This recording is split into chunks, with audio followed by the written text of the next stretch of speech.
وحدت پر. یہ توبہ کا صیغہ جو ہے یہ استمرار پہ دلالت کرتا ہے. یہ استمرار پر کہ روز توبہ کرو، زندگی بھر کرو تب قبول ہوگی. فرمایا من تاب تاب اللہ لہ، جو توبہ کرتا ہے اللہ توبہ قبول کر لیتا ہے. توبہ کے معنی رجوع کے ہوتے ہیں، جھکنے کے ہوتے ہیں. کیا مطلب؟ جو اللہ کی طرف رجوع کرتا ہے اللہ کی رحمت اس کی طرف رجوع کرتی ہے، اللہ کا کرم اس کی طرف جھکتا ہے. سرکار نے کیا یہ نہیں فرمایا التائب من الذنب کمن لا ذنب لہ؟ گناہوں سے توبہ کرنے والا ایسا ہے جیسے اس نے گناہ ہی نہ کیا ہو. اس التائب کے صیغے میں بھی کیا زندگی بھر کا دوام اور استمرار پوشیدہ ہے؟ اگر ایک لمحے میں اللہ معاف فرما دے تو تمہارا نقصان کیا ہے؟ تم اگر زندگی بھر معاف نہ کیے جاؤ تو یہ تمہارا اپنا مقدر ہے. ہمیں سستیاں لینے دو، ہمیں بے قرار ہونے دو، ہمیں مضطرب ہونے دو، ہمیں تڑپنے دو. اگر خدا کے علاوہ کوئی اور بارگاہ ہوتی تو ہم چلے جاتے. ہمارا بھی کوئی پیٹرول ڈالر کا آستانہ ہوتا تو ہم چلے جاتے. مگر ہمارے پاس تو اللہ کے علاوہ کوئی اور بارگاہ نہیں. ہم کہاں رونے جائیں گے؟ ہم کہاں تڑپنے جائیں گے؟ ہم کہاں بھیک مانگنے جائیں گے؟ ہم کہاں جائیں گے بتاؤ؟ تمہاری طرح سے 20 دروازے ہمارے پاس بھی ہوتے تو شاید ہمیں اپنے اللہ کی یاد اتنی نہیں آتی. لیکن ہم تو غریب لوگ ہیں، ہم تو مفلس لوگ ہیں، ٹھکرائے ہوئے لوگ ہیں. دنیا کی ٹھوکروں میں ہے، پوری دنیا ہمارے خلاف سازشیں کر رہی ہے. تم تو باہر سے آئی ہوئی دولت کی معیشتوں کے گہوارے سجا رہے ہو.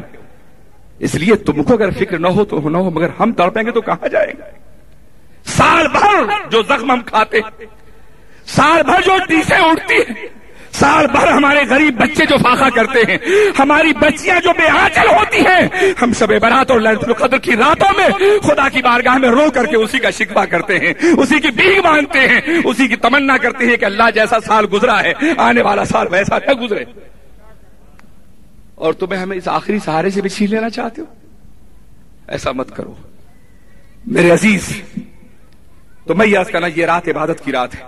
اس کے باوجود چونکہ یہ شب قدر ہے، شب لیلۃ البرات ہے، شب برات ہے، اس کے باوجود کسی کے دل کو ٹھیس پہنچی ہو، ہمارا اپنا ہو، تو میں اس سے معافی مانگنے کے لیے تیار ہوں، مجھے معاف کر دو. لیکن تم یہ مہینے بھر جو گلیوں میں پوسٹر اور لیٹیچر بانٹتے رہتے ہو یہ بند کرو. امت مسلمہ کو لڑاؤ مت، اختلاف کی فضا پیدا مت کرو. گزشتہ سال بھی میں نے یہی تقریر کی تھی، آپ لوگ موجود رہے ہوں گے. میں نے ان کے خلاف کوئی بات نہیں، کوئی بات سنی نہیں تھی میں نے. لیکن اس مرتبہ جب سن چکا ہوں میں تو یہ ضرورت ہے کہ پوسٹ مارٹم کیا جائے اور بتایا جائے کہ تمہاری حیثیت کیا ہے.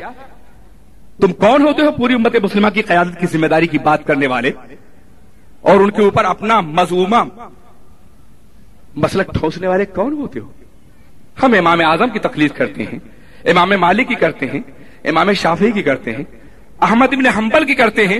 ان کی کرتے ہیں کہ جن کی پاکیزگی اور عظمت پر پوری دنیا قسم کھا سکتی ہے. تم ابن تیمیہ کی کرتے ہو، عبد الوہاب نجدی کی کرتے ہو، کرتے تو تم بھی کسی کی ہو. ایسا تو نہیں کہ بغیر تقلید کے تم ہو. بنیاد تو تم بھی کسی کو بناتے ہو، فتویٰ تو تم بھی کسی سے طلب کرتے ہو. اس لیے تقلید تم بھی کرتے ہو. تقلید کے بغیر چارہ نہیں ہے. فرق یہ ہے کہ ہم ان ائمہ کی کرتے ہیں جو اللہ کی بارگاہ میں مقبول ہیں، اور تم ان کی کرتے ہو جن کو ان کے زمانے کے لوگوں نے اپنے قدموں کے نیچے کچل دیا تھا، زمانے کے لوگوں نے بھی قبول نہیں کیا تھا. ابن تیمیہ کی قید بھری زندگی تمہیں یاد ہوگی، اور عبد الوہاب نجدی کی محاذاریاں تمہارے سامنے ہوگی. تاریخ تم ہم سے بہتر جانتے ہو، اپنے بارے میں جانتے تو ہوگے، مجھے یاد دلانے کا موقع مت دو. لیکن ہم تو ان ائمہ کی تقلید کرتے ہیں کہ جن ائمہ پر پوری امت مسلمہ ناز کرتی ہے، اور جن ائمہ ہی میں تمہارے محدثین بھی آئے. بتاؤ کون ایسا محدث ہے جو کسی نہ کسی امام کی تقلید نہ کر رہا ہو، کی پیروی نہ کر رہا ہو، حدیث کا امیر المومنین ہو کر کے بھی کسی امام کے پیچھے چل رہا ہے. پھر دیکھو تاریخ میں جتنے بڑے ہیں وہ سب تو ہمارے ہیں. خواجہ صاحب ہمارے ہیں، داتا صاحب ہمارے ہیں، غوث الاعظم مقلد ہیں، امام بخاری مقلد ہیں، امام مالک، امام شافعی، امام مسلم مقلد ہیں، صاحب ابن ماجہ مقلد ہیں.